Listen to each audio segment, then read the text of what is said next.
देख रहे हैं सत्यहिंदी.com। एक नजर अब तक की सुर्खियों पर। प्रधानमंत्री नरेंद्र मोदी के G7 शिखर सम्मेलन में शामिल होने को लेकर कांग्रेस ने तंज कसा है। कांग्रेस महासचिव जयराम रमेश ने आज गुरुवार को कहा कि प्रधानमंत्री नरेंद्र मोदी अपनी गिरती अंतर्राष्ट्रीय छवि को बचाने के लिए G7 शिखर सम्मेलन में शामिल होने इटली जा रहे हैं। जयराम रमेश ने एक्स पर एक पोस्ट में लिखा कि G7 शिखर सम्मेलन America, Canada, Germany, France, Italy, UK और जापान के राष्ट्र प्रमुखों के बीच 1970 से हो रहा है। साल 1997 से 2014 के बीच रूस भी इसका एक सदस्य था। साल 2003 के बाद से भारत, चीन, ब्राजील, मैक्सिको और साउथ अफ्रीका को भी G7 शिखर सम्मेलन के लिए बुलाया जा रहा है। भारत के नज़रिए से सबसे पॉपुलर G7 शिखर सम्मेलन जून 2007 में जर्मनी के हाइलीगंदाब में हुआ था। यहीं पर वैश्विक जलवायु परिवर्तन वार्ता में समानता सुनिश्चित करने के लिए चर्चित सिंग-मर्केल फॉर्मूला पहली बार दुनिया के सामने रखा गया था। इसके बारे में अभी भी बात होती है। डॉक्टर मनमोहन सिंह और जर्मन चांसलर एंगेला मर्केल ने यहाँ इतिहास रचा था। जयराम रमेश ने आगे कहा कि अपने प्रधानमंत्री से इस इतिहास को जानने या इसे स्वीकार करने की अपेक्षा करना काफ़ी ज़्यादा होगा। वे आज केवल अपनी गिरती अंतर्राष्ट्रीय छवि को बचाने के लिए इटली जा रहे हैं।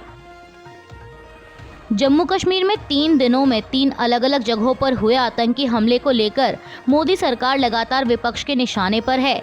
इसी कड़ी में कांग्रेस प्रवक्ता सुप्रिया श्रीनेत ने भी केंद्र की मोदी सरकार को घेरते हुए कहा कि जम्मू कश्मीर में लगातार आतंकी हमले हो रहे हैं, मणिपुर जल रहा है, पंजाब में हालात तनावपूर्ण हैं, गुजरात के बंदरगाहों पर ड्रग्स की खेप पे खेप उतर रही है, लद्दाख में लोग आक्रोशित हैं। कांग्रेस प्रवक्ता ने कहा कि बॉर्डर तो छोड़िए, आंतरिक सुरक्षा ही डामाडोल है और गृहमंत्री नदारद हैं। उन्होंने आगे सवाल करते हुए कहा कि कश्मीर में आपकी चुनाव लड़ने की हिम्मत नहीं है। पंजाब, मणिपुर, लद्दाख ने आपको नकार दिया, क्या इसीलिए आपने सबको अपने हाल पर छोड़ दिया है? नीट परीक्षा के रिजल्ट में हुई कथित धांधली को लेकर विवाद बढ़ता जा रहा है। जहां एक तरफ मामले को लेकर विपक्ष लगातार केंद्र की मोदी सरकार को घेर रहा है, तो वहीं इस बीच खबर सामने आई है कि मामले को लेकर All India Democratic Students Organisation के सदस्यों ने आज पश्चिम बंगाल की राजधानी कोलकाता में विकास भवन के सामने विरोध प्रदर्शन किया। मीडिया रिपोर्ट्स के मुताबिक पुलिस ने कई प्रदर्शनकारियों को हिरासत में लिया है। कांग्रेस अध्यक्ष मल्लिकार्जुन खड़गे ने नीट परीक्षा में हुई गड़बड़ी पर कहा है कि नीट परीक्षा में केवल ग्रेस मार्क्स की समस्या नहीं थी, बल्कि धांधली हुई है, पेपर लीक हुए हैं, भ्रष्टाचार हुआ है। नीट परीक्षा में बैठे 24 लाख छात्र छात्राओं को भविष्य मोदी सरकार के कारनामों से दांव पर लग गया है। कांग्रेस अध्यक्ष ने कहा कि एग्जाम सेंटर और कोचिंग सेंटर का एक नेक्सस बन चुका है, जिसमें पैसे दो और पेपर लो का खेल खेला जा रहा है। लेकिन मोदी सरकार एनटीए के कंधों पर अपनी कारगुजारियों का दारोमदार रखकर अपनी जवाबदेही से पीछा नहीं छुड़ा सकती। पूरे नीट घोटाले में सीबीआई जांच होनी चाहिए। यदि मोदी सरकार सीबीआई जांच के लिए तैयार नहीं है, तो कांग्रेस पार्टी सुप्रीम कोर्ट की निगरानी में एक निष्पक्ष जांच की मांग करती है। जांच के बाद दोषियों को कड़ी से कड़ी सजा दी जाए और लाखों छात्र छात्राओं को मुआवजा देकर उनका साल बर्बाद होने से बचाया जाए। खड़गे ने आगे कहा कि पिछले 10 सालों में मोदी सरकार ने पेपर लीक और धांधली से करोड़ों युवाओं का भविष्य बर्बाद किया है। तमिलनाडु के मुख्यमंत्री और डीएमके प्रमुख एमके स्टालिन ने भी नीट घोटाले पर प्रतिक्रिया देते हुए कहा कि नवीनतम नीट परिणामों से उभरने वाले रुझानों ने एक बार फिर परीक्षा के प्रति हमारे सैद्धांतिक विरोध को सही साबित कर दिया है।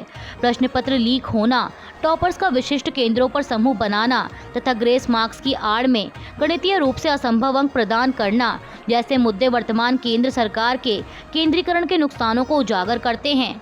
मुख्यमंत्री ने आगे लिखा कि हम दोहराते हैं कि नीट और अन्य प्रवेश परीक्षाएं करीब विरोधी हैं। वे संघीय राजनीति को कमजोर करती हैं, वे सामाजिक न्याय के विरुद्ध हैं, वे योग्य क्षेत्रों में डॉक्टरों की उपलब्धता को प्रभावित करती हैं। मुख्यमंत्री ने कहा कि आइए इस बीमारी को मिटाने के लिए हाथ मिलाएं। लोकसभा चुनाव के बाद इस साल के अंत में महाराष्ट्र में विधानसभा चुनाव भी होने हैं। अब ऐसे में आगामी विधानसभा चुनाव को देखते हुए राजनीतिक दलों ने अभी से अपनी कमर कसनी शुरू कर दी है। इसी कड़ी में शिवसेना यूबीटी प्रमुख उद्धव ठाकरे ने अपने पार्टी नेताओं को राज्य की सभी 288 विधानसभा सीटों पर चुनाव के लिए तैयार रहने को कहा है। अब इसी बयान पर प्रतिक्रिया देते हुए पार्टी प्रवक्ता आनंद दुबे ने कहा कि हमारे कार्यकर्ता हर जगह हैं, यहाँ तक कि जहाँ हम चुनाव लड़ते हैं और जहाँ हमारे सहयोगी चुनाव लड़ते हैं। यदि महाराष्ट्र में 288 विधानसभा क्षेत्र हैं तो यह स्पष्ट है कि प्रत्येक निर्वाचन क्षेत्र में एक उत्साही कार्यकर्ता की आवश्यकता है और यही कारण है कि उद्धव ठाकरे ने पार्टी कार्यकर्ताओं से सभी 288 विधानसभा क्षेत्रों में लोगों तक पहुँचने के लिए तैयार रहने को कहा है। इसके साथ ही गठबंधन के तहत चुनाव लड़ने के सवाल पर आनंद दुबे ने कहा कि जब गठबंधन होगा तो बता दिया जाएगा कि कौन किस सीट से चुनाव लड़ रहा है। नीट परीक्षा गड़बड़ी मामले में आई सुप्रीम कोर्ट की टिप्पणी पर प्रतिक्रिया देते हुए कांग्रेस नेता अजय राय ने कहा कि मैं सुप्रीम कोर्ट के संज्ञान लेने और आदेश देने के लिए धन्यवाद देता हूं। इससे साबित होता है कि नीट परीक्षा में खामियां रही हैं। जो छात्र अपने भविष्य को लेकर चिंतित थे उन्हें कुछ राहत मिलेगी। अजय राय ने कहा कि मेरा मानना है कि इस परीक्षा में कोई पारदर्शिता नहीं थी और सरकार परीक्षा को ठीक से आयोजित करने में विफल रही है। कांग्रेस नेता राहुल गांधी ने बीते दिनों मोदी कैबिनेट 3.0 के गठन पर तंज कसते हुए कहा था कि पीढ़ियों के संघर्ष, सेवा और बलिदान की परंपरा को परिवारवाद कहने वाले अपने सरकारी परिवार को सत्ता की वसीयत बांट रहे हैं। कांग्रेस नेता ने कहा कि कथनी और करनी के इसी फर्क को नरेंद्र मोदी कहते हैं।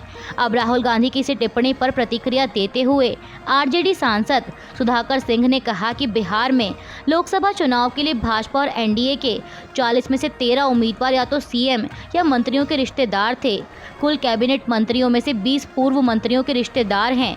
उन्होंने कहा कि वंशवाद की राजनीति का इससे बड़ा उदाहरण नहीं हो सकता।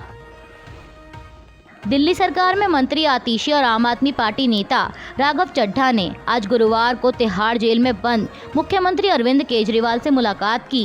मुलाकात की जानकारी देते हुए जल मंत्री आतिशी ने मीडिया को बताया कि अरविंद केजरीवाल ने उनसे भीषण गर्मी के बीच बिजली और पानी की स्थिति के बारे में पूछा और सीएम ने सभी विधायकों को निर्देश दिया है कि पानी के संकट के बीच जनता के बीच रहना है।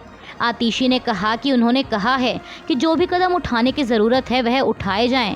विधायकों को अपने इलाके में जाकर समस्या का समाधान करने की हिदायत दी है। पेमा खांडू ने आज गुरुवार को लगातार तीसरी बार अरुणाचल प्रदेश के मुख्यमंत्री पद की शपथ ली है। उनके साथ ही चोआना मीन ने उप मुख्यमंत्री पद की शपथ ली। शपथ ग्रहण समारोह में केंद्रीय गृह मंत्री अमित शाह, केंद्रीय मंत्री जेपी नड्डा, किरेन रिजिजू और असम के मुख्यमंत्री हेमंत बिस्वा शर्मा शामिल हुए। बता दें कि अरुणाचल प्रदेश में बीजेपी लगातार तीसरी बार सत्ता हासिल करने में कामयाब रही है। 60 सदस्यीय विधानसभा में से बीजेपी ने 46 सीटें जीतकर बहुमत हासिल किया। एनसीपी शरद चंद्र के प्रमुख शरद पवार ने प्रधानमंत्री मोदी पर परोक्ष रूप से तीखा तंज कसा है। उन्होंने कल गुरुवार को कहा कि देश में एक व्यक्ति के शासन के दिन खत्म हो गए हैं। उस एक व्यक्ति के राज का जमाना लद चुका है, क्योंकि भारतीय जनता पार्टी अपने दम पर केंद्र में सरकार नहीं बना सकती थी। दूसरे दलों की सहायता के बगैर उसका केंद्र की सत्ता पर काबिज होना मुश्किल था। इसके साथ ही सीनियर पवार ने ये भी कहा कि मोदी की गारंटी अब खत्म हो चुकी है और ये परिवर्तन वोटरों की ताकत से हुआ है।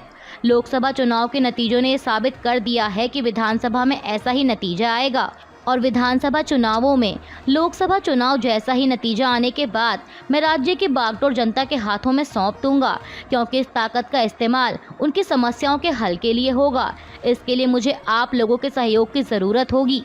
नीट यूजी 2024 परीक्षा के रिजल्ट को लेकर विवाद जारी है। इस बीच मामले पर आज गुरुवार को सुप्रीम कोर्ट में सुनवाई हुई। सुप्रीम कोर्ट ने अहम टिप्पणी करते हुए कहा कि छात्रों को डरने की जरूरत नहीं है। छात्रों की याचिका पर सुनवाई के दौरान सुप्रीम कोर्ट ने कहा कि काउंसलिंग होती रहेगी और हम इस पर रोक नहीं लगा रहे। परीक्षा होती है तो सब कुछ समग्रता से होता है, ऐसे में डरने की कोई बात नहीं है। साथ ही कोर्ट ने ये भी कहा कि पूरी तरह से एग्जाम को रद्द कर देना अभी उचित तरीका नहीं है। दरअसल आपको बता दें कि छात्रों का आरोप है कि परीक्षा में धांधली हुई है। ऐसे में काउंसलिंग पर रोक लगाई जाए और पेपर फिर से होने चाहिए। नीट परीक्षा मामले में केंद्र सरकार की ओर से अदालत में पेश वकील ने बताया कि शिक्षा मंत्रालय की गठित की गई 4 सदस्यीय कमेटी ने 1500 से ज़्यादा बच्चों के फिर से पेपर कराने का सुझाव दिया है। ये लोग फिर से पेपर नहीं देते हैं तो ग्रेस नंबर हटाने के बारे में सोचा जा सकता है। सरकार ने कोर्ट में कहा कि जिन 1563 छात्रों को ग्रेस नंबर दिए गए थे उन्हें 23 जून को परीक्षा देने का विकल्प दिया जाएगा। इसका परिणाम 30 जून को आएगा। यानी 1563 बच्चों के सामने विकल्प है कि वो या तो पेपर दें या फिर 4 ग्रेस नंबर को छोड़कर नई रैंकिंग स्वीकार करें, और ये नई रैंकिंग भी 30 जून के बाद ही जारी होगी। वहीं सुप्रीम कोर्ट ने सभी दलीलें सुनने के बाद कहा कि परीक्षा में धांधली के आरोपों के मद्देनजर इसे रद्द करने के अनुरोध वाली याचिका समेत सभी अर्जियों को 8 जुलाई को सुनवाई के लिए लिया जाएगा। उत्तर प्रदेश की कन्नौज लोकसभा सीट से चुनाव जीतने के बाद समाजवादी पार्टी प्रमुख अखिलेश यादव ने करहल के विधायक पद से इस्तीफा दे दिया है। दरअसल उन्होंने करहल से विधायक रहते हुए लोकसभा का चुनाव लड़ा था।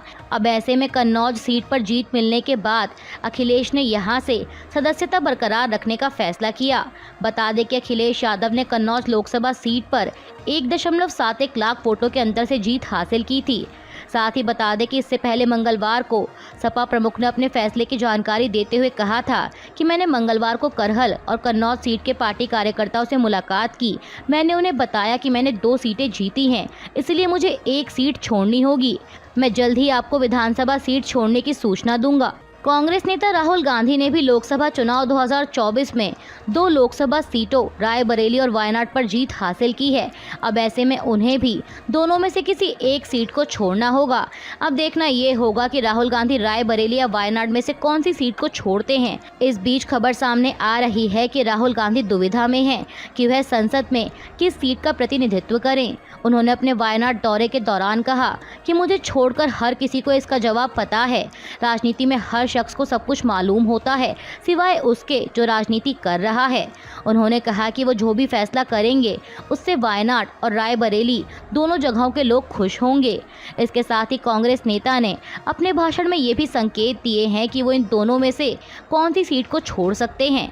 दरअसल उन्होंने वायनाड में कहा कि आप लोगों ने मुझे परिवार के सदस्य की तरह प्यार दिया। मेरे लिए अपनी भावनाएं व्यक्त करने के लिए पर्याप्त शब्द नहीं हैं।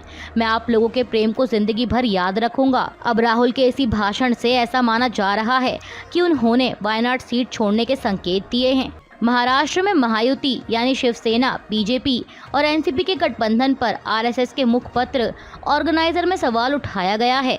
मुखपत्र में कहा गया है कि एनसीपी अजीत पवार गुट को बीजेपी शिवसेना सरकार में शामिल करना गलत कदम था। इससे भाजपा के कार्यकर्ता आहत हुए हैं। आरएसएस के सदस्य रतन शारदा ने मुखपत्र में लिखा कि स्थानीय नेताओं को दरकिनार कर कई लोकसभा सीटों पर दल बदलू नेताओं को उम्मीदवार बनाया गया। दल बदलू नेताओं को टिकट देने के लिए अच्छे सांसदों को अनदेखा किया गया। वहीं अब आरएसएस के मुखपत्र ऑर्गेनाइजर में छपे इस आर्टिकल पर एनसीपी अजीत पवार गुट की भी प्रतिक्रिया आई है। एनसीपी के प्रवक्ता उमेश पाटिल ने कहा कि ऑर्गेनाइजर आरएसएस का आधिकारिक मुखपत्र नहीं है और आरएसएस की विचारधारा को नहीं दर्शाता है। मुझे नहीं लगता कि बीजेपी के बड़े नेता इस लेख से सहमत होंगे। जब पार्टियां एक दूसरे के खिलाफ होती हैं तो गलतियां ढूंढती हैं और आरोप लगाती हैं। राजनीति में एक दूसरे पर आरोप प्रत्यारोप लगाए जाते हैं। सब कुछ चुनाव के परिणाम पर निर्भर करता है। मुझे नहीं लगता कि इस लेख में कोई सच्चाई है। 18वीं लोकसभा के लिए चुनाव संपन्न हो चुके हैं और नतीजे भी सामने आ चुके हैं।